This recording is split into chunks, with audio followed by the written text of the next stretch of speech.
ये टॉपिक आपने पढ़ा होगा बुक से, नोट से, या फिर इसके क्वेश्चन आंसर लगाए होंगे।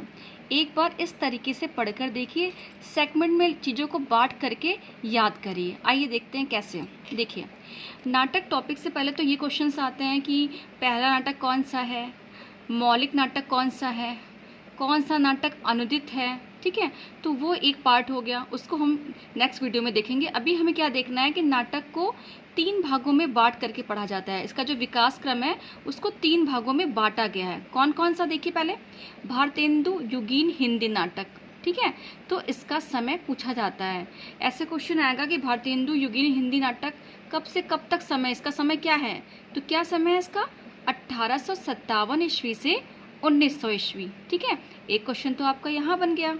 ठीक, या एक क्वेश्चन तो ये बनेगा कि नाटक के विकास क्रम को कितने भागों में बांटा गया है, तो आपको पता ही हो गया 3 भागों में। इनके नाम आपको क्लियर रखने हैं। सेकंड क्या है, देखिए प्रसाद युगीन हिंदी नाटक, इसका समय क्या है, 1900 से 1950। ठीक है, फिर थर्ड देखिए प्रसादोत्तर युगीन हिंदी नाटक, ये कौन से है, 1950 से अभी तक। ठीक है, तो यहाँ से कितने 3-4 क्वेश्चन आपके यहाँ से बन गए। तो आपने अभी क्या याद कर लिया कि ये 3 भागों में है, इनके नाम क्लियर करेंगे और इनका समय क्लियर करेंगे। इतना टॉपिक, इतना मतलब क्वेश्चन क्लियर हो गया हमारा। ठीक है, फिर देखिए ये इधर देखिए आप, भारतेंदु युगीन हिंदी नाटक।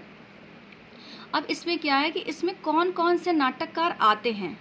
ठीक है, ये चीज़ आपको क्लियर करके रखनी है। जैसे इसमें आएंगे भारतेंदु हरिश्चंद्र, लाला श्रीनिवास दास, बालकृष्ण भट्ट, प्रताप नारायण मिश्र, बद्री नारायण चौधरी, प्रेमघन। देखिए प्रेमघन ये नाम दे देंगे और पूछ लेंगे कि किसका उपनाम है, तो ये भी आपको क्लियर होना चाहिए कि ये इनका नाम है। ठीक है, फिर राधा कृष्ण दास, राधा चरण गोस्वामी, गोपाल राम गहमरी और किशोरी लाल गोस्वामी, ये नाम आपको याद करने हैं। ठीक है, और इनके जन्म के हिसाब से इनका क्रम भी याद करना है, इनका क्रम भी लगाने के लिए आता है।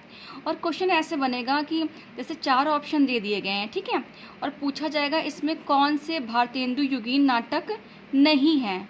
तो आपको पहले ये याद करना है कि भारतेंदु युगीन नाटककार कौन कौन से हैं।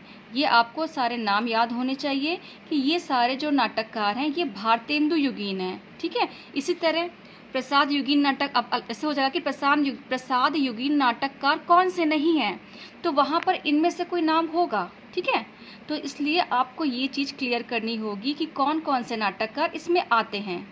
बात क्लियर हो रही है, तो इसका क्रम याद कर लीजिएगा और इन नाटककार को जो भी ट्रिक बना सकते हैं आप वैसे याद कर लीजिएगा। ठीक है, अब देखिए, अब हम लोग क्या करेंगे, कल हम पढ़ेंगे भारतेंदु हरिश्चंद्र जी के बारे में।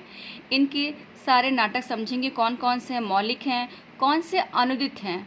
तो आज की क्लास में आपको 2 चीज़ें क्लियर हो जानी चाहिए, नाटक का विकास क्रम कितने भागों में है, उनके नाम क्या हैं, उनके समय क्या हैं, और भारतेंदु युगीन नाटककार कौन कौन से हैं, ये भी आपको याद कर लेना है। ठीक है, देखिए मैं बहुत बड़ी क्लास ऐसी आधा घंटा 1 घंटा की नहीं करा रही हूँ, क्योंकि हमारा माइंड इतना नहीं देखता है, इतना नहीं सुन पाता है। तो जो चीज़ मैंने आज बताई है ये आपको आज ही याद कर लेनी है। ठीक है, तो नेक्स्ट क्लास में ये भारतेंदु हरिश्चंद्र के नाटक को हम लोग क्लियर करने की कोशिश करेंगे और उन्हें याद भी करने की कोशिश करेंगे कि क्लास में ही वो याद हो जाए।